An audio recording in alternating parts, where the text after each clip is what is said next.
السلام علیکم ورحمۃ اللہ وبرکاتہ۔ بسم اللہ الرحمن الرحیم۔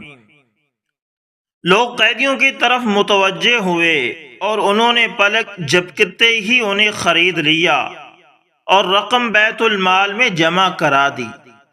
ان میں سے صرف ایران کے بادشاہ یزدجر کی بیٹیاں باقی رہ گئیں۔ وہ ساری عورتوں میں انتہائی خوبصورت اور چاند جیسا روشن چہرہ تھیں۔ جب انہیں فروخت کرنے کے لیے پیش کیا گیا تو ذلت و رسوائی کے مارے ان کی آنکھیں زمین میں گڑ گئی۔ حسرت و آرزو اور انکساری و مصیبت کی وجہ سے ان کی آنکھوں سے آنسو بہہ نکلے۔ انہیں دیکھ کر حضرت علی ابن ابی طالب رضی اللہ تعالی عنہ کے دل میں ترس آ گیا اور یہ خیال آیا کہ کاش انہیں وہ شخص خریدے جو ان سے حسن سلوک سے پیش آئے، اور اس میں حیران ہونے کی بھی کوئی بات نہیں تھی، اس لیے کہ رسول اکرم صلی اللہ علیہ وسلم کا ارشاد پاک ہے جس کا مفہوم ہے کہ 3 قسم کے لوگوں پر ترس کھایا کرو۔ ان میں سے ایک شخص خوردہ قوم کے معزز افراد پر ترس کھانا بھی شامل ہے۔ حضرت علی رضی اللہ تعالی عنہ نے حضرت عمر بن خطاب رضی اللہ تعالی عنہ سے عرض کیا، اے امیر المومنین، بادشاہ کی بیٹیوں سے دوسرے لوگوں کی طرح سلوک نہیں ہونا چاہیے۔ حضرت عمر رضی اللہ تعالی عنہ نے فرمایا، آپ سچ کہتے ہیں، لیکن اس کی کیا صورت ہو سکتی ہے؟ حضرت علی رضی اللہ تعالی عنہ نے فرمایا، ایک تو ان کی قیمت زیادہ لگائیں، دوسرا ان کو اختیار دے دیں کہ جس پر یہ راضی ہو جائیں ان کے ہاتھ انہیں دے دیا جائے اور ان پر بالکل کوئی زبردستی نہ ہو۔ حضرت عمر رضی اللہ تعالی عنہ کو یہ سن کر بہت خوشی ہوئی اور حضرت علی رضی اللہ تعالی عنہ کی اس بات کو منظور کر لیا۔ ان میں سے ایک نے حضرت عبداللہ ابن عمر بن خطاب رضی اللہ تعالی عنہ کو پسند کیا، دوسری نے حضرت محمد بن ابی بکر صدیق رضی اللہ تعالی عنہ کو، اور تیسری جسے حسن و جمال کی وجہ سے ملکہ خواتین کہا جاتا تھا، اس نے اپنے لیے نواسہ رسول حضرت حسین رضی اللہ تعالی عنہ کو پسند کیا۔ تھوڑے ہی عرصے بعد ملکہ خواتین نے اپنی دلی رغبت کی وجہ سے اسلام قبول کر لیا۔ یہ دین حق کی راہ پر چلنے لگی، غلامی سے آزاد کر دی گئی، کنیز سے آزاد بیوی کا باعزت مقام حاصل کیا۔ پھر انہوں نے سوچا کہ ماضی کی تمام شرکیہ یادیں بھلا دی جائیں۔ انہوں نے اپنا نام شاہ زنداں سے بدل کر غزالہ رکھ لیا۔ غزالہ رحمہ اللہ تعالی کے نصیب میں بہترین شوہر آئے، بڑی ہی خوشگوار زندگی بسر ہونے لگی، مہینے لمحوں میں گزرنے لگے۔ اب ایک ہی دلی خواہش باقی رہ گئی تھی کہ انہیں چاند سا بیٹا نصیب ہو جائے۔ اللہ سبحانہ و تعالی نے ان کی یہ خواہش بھی پوری کر دی۔ ان کے ہاں ایک چاند سا چہرے والے بیٹے نے جنم لیا۔ برکت کے لیے ان کا نام دادا کے نام پر علی رکھا گیا، لیکن غزالہ رحمہ اللہ تعالی کے لیے یہ خوشی چند لمحات سے زیادہ دیکھنا نصیب نہ ہوئی، کیونکہ یہ اپنے بیٹے کو جنم دیتے ہی اللہ کو پیاری ہو گئی۔ اس نومولود کی پرورش و نگہداشت کنیز کے سپرد کی گئی، جنہوں نے ان کو ماں جیسا پیار دیا، ان پر اپنی محبت کو اس طرح نچھاور کیا جس طرح کوئی ماں اپنے اکلوتے بیٹے سے پیار کرتی ہے، اور ان کی اس طرح پرورش کی کہ یہ نومولود بڑے ہو کر انہی کو اپنی حقیقی ماں سمجھنے لگے۔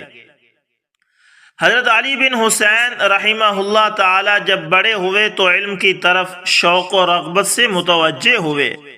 پہلا مدرسہ گھر تھا، اور یہ کتنا اچھا مدرسہ تھا۔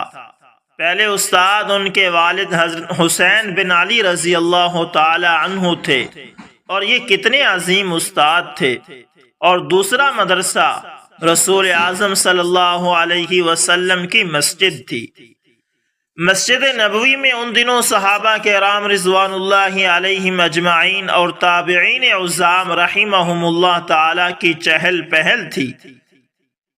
صحابہ کرام رضوان اللہ علیہم اجمعین اور تابعین عظام رحمہم اللہ بڑی ہی دلی رغبت کے ساتھ پھولوں جیسے نونہال بیٹوں کو کلام الہی پڑھایا کرتے تھے اور اس میں غور و فکر کی تلقین کرتے، حدیث رسول ان کے سامنے بیان کرتے اور اس کے مقاصد سمجھاتے، رسول اعظم صلی اللہ علیہ وسلم کی سیرت اور غزوات کے واقعات بیان کرتے، مختلف شعراء کے اشعار پڑھ کر سناتے، پھر ان کے مطالب بیان کرتے اور ان کے دلوں میں حب الہی، خوف الہی اور تقوی کا چراغ روشن کرتے۔ اس طرح یہ نونہال باعامل علماء اور با کردار رہنما بن کر ابھرے۔ انہی نیک علماء کے زیر سایہ حضرت علی بن حسین رضی اللہ تعالی رحمہم اللہ نے بھی پرورش پائی۔ اس ہاشمی نوجوان کی نیکی، تقوی اور عبادت گزاری سے متاثر ہو کر لوگوں نے انہیں زین العابدین کے نام سے پکارنا شروع کر دیا اور اسی نام سے آپ مشہور ہو گئے، یہاں تک کہ لوگ ان کے اصلی نام کو بھول گئے۔ ان کے زیادہ سجدوں اور دنیا کی بے نیازی کی وجہ سے اہل مدینہ نے انہیں سجادہ، زیادہ سجدے کرنے والے کا لقب دے دیا۔ ان کے دل کی صفائی اور پاکیزگی کی وجہ سے لوگوں نے انہیں پاک طبیعت کہنا شروع کر دیا۔ حضرت زین العابدین رحمت اللہ تعالی کا اس بات پر یقین تھا کہ عبادت کا مغز دعا ہے۔ وہ بیت اللہ کے پردے سے چمٹ کر گھنٹوں رب العالمین کی بارگاہ میں دعائیں کرتے۔ بیت اللہ کے ساتھ کتنی ہی مرتبہ چمٹ کر انہوں نے یہ دعا کی، اے اللہ، تو نے اپنی بے حساب رحمت مجھ پر نازل کی، مجھ پر انعام و اکرام کی بے انتہا بارش کی، میں بلا خوف و خطر تیرے دربار میں التجا کرتا ہوں، محبت و عشق کی بنا پر تجھ سے سوال کرتا ہوں، تیری بارگاہ سے مزید رحمت کا طلبگار ہوں، تیرے حقوق کی ادائیگی کے لیے مجھے ہمت و طاقت عطا فرما۔ اے میرے رب، میں تیرا سہارا لیتا ہوں اس آدمی کے سہارا لینے کی طرح جس کو تیری رحمت کی طرف سے بے انتہا سخت ضرورت پڑی ہو اور جس کی قوت برداشت تیرے حقوق کی ادائیگی سے جواب دے چکی ہو۔ اے اپنی مخلوق پر کرم کرنے والے، میں تجھ سے اس بیچارے گہرے پانی میں ڈوبنے والے کی مانند مدد مانگتا ہوں جسے کنارے لگنے کے لیے تیرے سوا کوئی سہارا نظر نہ آتا ہو۔ حضرت طاؤس بن کیسان رحمت اللہ تعالی نے ایک مرتبہ دیکھا کہ حضرت زین العابدین رحمت اللہ تعالی بیت اللہ کے سائے میں ایک پریشان آدمی کی طرح کھڑے، سخت بیمار کی طرح کرا رہے ہیں، محتاج کی طرح دعا کر رہے ہیں۔ حضرت طاؤس بن کیسان رحمت اللہ تعالی کھڑے انتظار کرتے رہے، یہاں تک کہ انہوں نے رونا بند کر دیا۔ دعا سے فارغ ہوئے تو آپ آگے بڑھے اور حضرت زین العابدین رحمت اللہ تعالی سے عرض کیا، اے رسول اللہ صلی اللہ علیہ وسلم کے فرزند، میں نے آج آپ کی حالت دیکھی ہے، آپ میں 3 خوبیاں ایسی پائی جاتی ہیں جو آپ کو اندیشے سے بچا لیں گی۔ حضرت زین العابدین رحمت اللہ تعالی نے پوچھا، اے طاؤس، وہ کون سی خوبیاں ہیں؟ حضرت طاؤس نے عرض کیا، ایک تو آپ رسول اللہ صلی اللہ علیہ وسلم کے نواسے ہیں، دوسری آپ کو اپنے نانا کی شفاعت حاصل ہے، اور تیسری اللہ تعالیٰ کی رحمت آپ کے ساتھ ہوگی۔ حضرت زین العابدین رحمت اللہ تعالی نے فرمایا، اے طاؤس، قرآن مجید کی یہ آیت سننے کے بعد میں سمجھتا ہوں کہ میری رسول اللہ صلی اللہ علیہ وسلم کے ساتھ رشتہ داری مجھے فائدہ نہ دے گی۔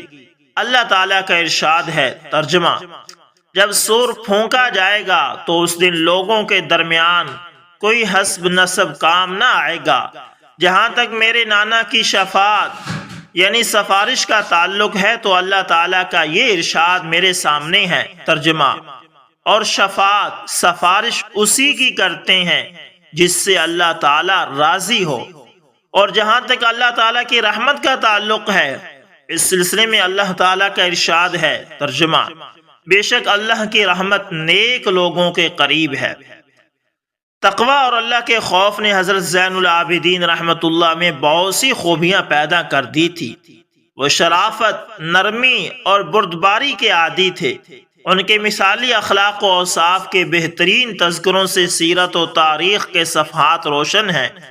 حضرت حسن بن حسن رحمۃ اللہ تعالی بیان کرتے ہیں، میرے اور میرے چاچا زاد بھائی زین العابدین کے درمیان ایک مرتبہ اختلاف پیدا ہو گیا۔ میں ان کے پاس گیا، وہ مسجد میں اپنے ساتھیوں کے ساتھ بیٹھے ہوئے تھے۔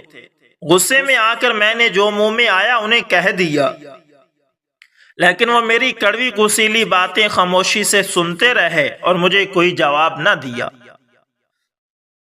میں غصے کا بھرپور اظہار کر کے چلا گیا۔ رات کو میرے دروازے پر کسی نے دستک دی۔ میں یہ دیکھنے کے لیے اٹھا کہ اس وقت میرے دروازے پر کون ہو سکتا ہے۔ میں نے دیکھا کہ زین العابدین کھڑے ہیں۔ مجھے اس بات میں کوئی شک نہ رہا کہ یہ اب اپنا بدلہ لینے آئے ہیں، لیکن انہوں نے فرمایا، اے میرے بھائی، آج صبح جو تم نے میرے بارے میں کہا، اگر اس میں تم سچے ہو تو اللہ تعالیٰ مجھے معاف کر دے، اور اگر تم ان باتوں میں سچے نہیں ہو تو اللہ تعالیٰ تمہیں معاف کر دے۔ یہ کہہ کر مجھے سلام کیا اور واپس چلے گئے۔ میں نے انہیں روکا اور معافی چاہی کہ آئندہ میں کوئی ایسی بات نہیں کروں گا جس سے آپ کو تکلیف پہنچے۔ بھائی مجھے آپ معاف کر دیجئے۔ ان کا دل نرم ہو گیا اور فرمایا، کوئی بات نہیں، میرے بارے میں آپ کو بات کرنے کا حق پہنچتا ہے۔ تو دوستو، یہ تھے حضرت زین العابدین رحمۃ اللہ تعالی کی زندگی کے چند واقعات جو آپ کے نظر کیے ہیں۔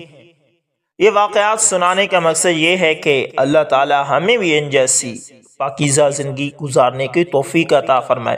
امید کرتا ہوں ویڈیو اچھی لگی ہوگی، پسند آئے لائک شیئر کمنٹ لازمی کریں، اور اگر آپ اس طرح کے مستند اپنے اسلاف کے، ہمارے بزرگوں کے، علماء کرام کے، صحابہ کرام، تابعین کے واقعات سننے چاہتے ہیں تو ہمارے چینل کو لازمی سبسکرائب کریں۔ جزاکم اللہ خیر۔